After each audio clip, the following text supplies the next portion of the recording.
Hello everyone, this is John from Kanen Coffee, and today we have a Breville Oracle Touch with us in the shop. And pretty much it came in for a few reasons. One, it was leaking steam through your boiler, so we replaced the boiler O-rings. Secondly, it wasn't getting water through the machine, so when we opened it up, the small water pump was giving out. I don't think we have the original one here. We do have your original bigger one. We replaced both of them because usually when the little one's giving out, the big one's going to give out too, so there's no point in repairing one half of the machine and not repairing the other half. So we replaced both pumps. Also, we did a tune-up on the machine, which means we descaled it completely. It's a dual boiler machine, so it takes quite a long time.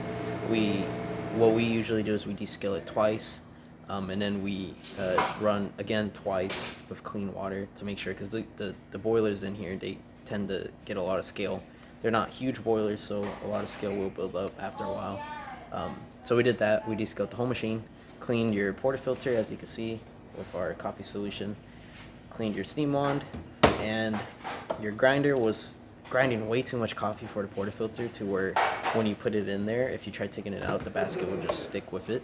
So I leveled it out. How to level it is you unscrew this part here. There's quite a few videos on YouTube about it. You unscrew the tamper right here, and you adjust it with a little Allen key and it measures on height, so you could unscrew it to have more of a gap or less of a gap. I unscrewed it to have a lot less of a gap, just so it doesn't get stuck in there and your machine isn't struggling to push water through the machine. So we are going to test it.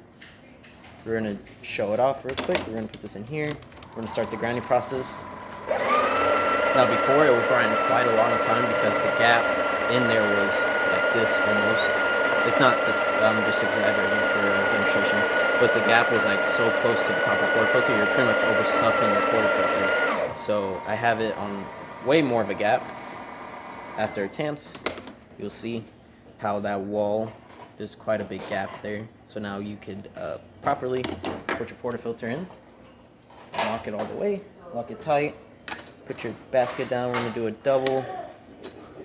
Again, you could calibrate it. I just left it on 16, but depending on how you like your coffee, you could calibrate it when you get it home.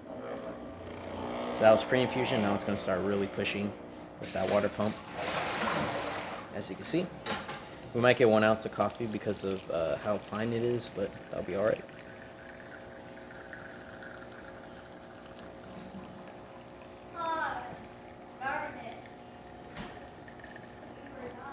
Looks great.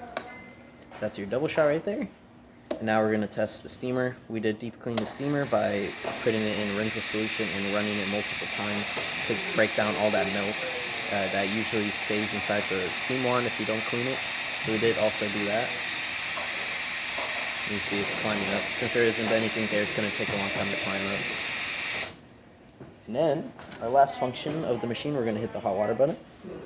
And it's going to start pouring out. In case you wanted to make Americanos or anything like that, make teas, you could of course do that there. But that's about it for this repair. If you like this video or any of our other repairs on our channel, leave a like, subscribe, and hit the bell. Thanks for watching.